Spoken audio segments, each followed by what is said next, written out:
Souvent, vous vous demandez comment intégrer des scènes de rêve et de flashback. La présentation de l'intitulé de la séquence, en soi, ne va pas changer. Là aussi, il y a deux possibilités de présentation. Voici la première. Séquence 36 extérieure Champs-Élysées, jour, flashback 1936. Tom remonte les Champs-Élysées, il croise des calèches et des passants. Séquence 37 intérieur chambre nuit 1950. Tom ne trouve pas le sommeil. Séquence 38 extérieur Champs-Élysées, jour, flashback 1936. Un cri. Tom se tourne d'un coup, une calèche fonce vers lui, le chauffeur a perdu le contrôle. Séquence 39 intérieur chambre Tom nuit. Tom se lève. Voici la deuxième présentation. Séquence 36, flashback 1936, extérieur Champs-Élysées, jour. Tom remonte les Champs-Élysées, il croise des calèches et des passants.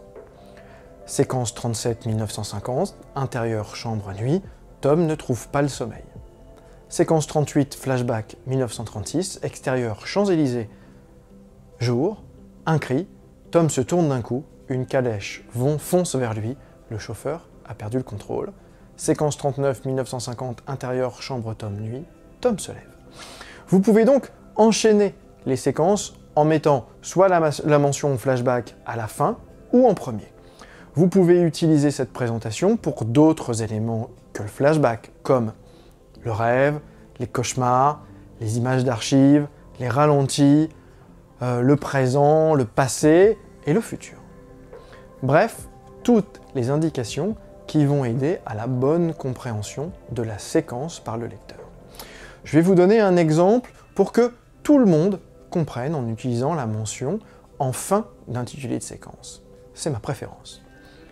Séquence 38, extérieur Champs-Élysées, jour, futur 2300. Un cri, Tom se tourne d'un coup, un vaisseau fonce vers lui. Ou séquence 38, extérieur Champs-Élysées, jour, ralenti. Un cri, Tom se tourne d'un coup, un vaisseau fonce vers lui.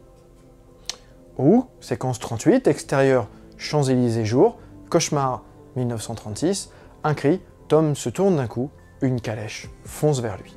Séquence 39, intérieur chambre Tom nuit, Tom s'agite dans son sommeil. Vous l'aurez compris, l'intitulé de séquence vous permet d'avoir pas mal de liberté pour indiquer des points importants pour le lecteur. Mais doit-on toujours indiquer que c'est un rêve ou un cauchemar? Vous le verrez tout au long de cette formation, le code est fait pour être tordu. Parfois, il est important que le lecteur vive les mêmes émotions que le spectateur. Revenons à notre exemple, Le Petit Spirou, écrit par Laurent Turneret et Nicolas Barry, produit par les Films du Cap et les partenaires, où les scénaristes ont opté pour une présentation tout autre de ce que je viens de vous dire. Séquence 16, intérieur, école Groom, jour. Petit Spirou tient sa mère par la main. Ils suivent la directrice dans un long couloir. La directrice, école Groom. Avec la formation que nous allons donner à votre fils, il emmènera ses passagers vers les cimes. Il croise des enfants habillés en groom. La directrice continue. Notre ambition est d'être toujours à la pointe en s'adaptant à notre temps pour que nos élèves soient les professionnels de demain. Nous formons les plus grandes familles au service de tous depuis 5 générations. L'air bienveillante. Votre fils est entre de bonnes mains ici. Il va se sentir comme chez lui. Petit Spirou réalise qu'il tient maintenant la main de la directrice et non plus celle de sa mère. Celle-ci est avec Vertignas, Cassius, Poncelot, Suzette et Grand-Papy qui lui font au revoir de la main depuis le perron. Petit Spirou prend peur. La directrice lui désigne un ascenseur et lui fait signe de pénétrer dedans. Petit Spirou voit les portes se refermer sur lui en le comprimant. Derrière la vitre, la directrice lui fait au revoir de la main. La directrice école Groom, bon voyage. Séquence 16B, soudain l'ascenseur se met à descendre vers les ténèbres. Paniqué, Petit Spirou voit les parois se resserrer sur lui. Séquence 17, intérieur maison, Petit Spirou chambre. Petit Spirou jour. Petit Spirou se réveille en sursaut. Il met du temps à réaliser qu'il est dans sa chambre et que le jour s'est levé. Séquence 18, intérieur maison Petit Spirou, cuisine jour. Petit Spirou en pyjama descend les escaliers, pensif. Encore troublé par son cauchemar. il pénètre dans la cuisine, découvrant sa mère en train de repasser son costume de groom. La séquence 15, non montrée dans cet exemple, montre que la maman de Petit Spirou roule sur une route et arrive à l'école où la directrice les attend sur le perron. Regardez comment la séquence 16 est construite. Tout d'abord, rien ne nous indique dans l'intitulé de séquence que c'est un rêve ou un cauchemar. Au fil de la lecture, des choses nous semblent étranges. 1. Le fait que Petit Spirou tienne la main de sa mère, puis, sans qu'il s'en rende compte, la main de la directrice. Ensuite, il voit ses copains qui lui disent au revoir depuis le perron, alors qu'ils n'étaient pas là dans la séquence d'avant ou au début de cette séquence 16. Pour terminer avec l'ascenseur qui descend vers les ténèbres. Puis nous changeons de séquence, nous montrant Petit Spirou en train de se réveiller en sursaut. C'était un cauchemar. Pourquoi les scénaristes n'ont-ils pas indiqué que c'était un cauchemar? Parce qu'il n'y a pas de place pour le doute. Non seulement c'est une comédie, mais au-delà de ça, la construction de la séquence allant du normal d'une situation vers l'angoisse et le surnaturel eh bien, est compréhensible sans indication. Si le scénario ou la séquence ne nous permettait pas de comprendre clairement, il aurait fallu mettre dans l'intitulé « Cauchemar ». Vous pouvez aussi avoir une séquence de cauchemar hyper réelle sans indiquer dans l'intitulé que c'est un cauchemar à condition que dans la séquence d'après, eh bien, on comprenne que c'en était un. Comme en montrant par exemple le personnage venant de vivre ce cauchemar en train de se réveiller. Je fais une aparté sur une ligne du scénario qui a attiré mon attention.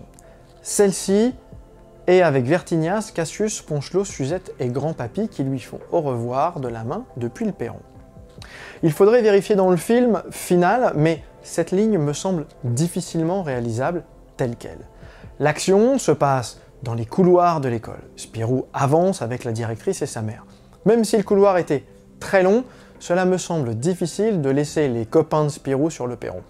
Cela nous ferait en plus changer de lieu, tout cela pour dire qu'il est possible pour l'auteur eh bien, de construire sa séquence comme il l'entend, en sachant qu'il y a de fortes chances pour qu'au tournage, le réalisateur doive trouver des solutions pour retranscrire en images, de manière différente, ce qui est écrit sans dénaturer l'ambiance ou le sens. Voyons maintenant une troisième présentation d'un rêve.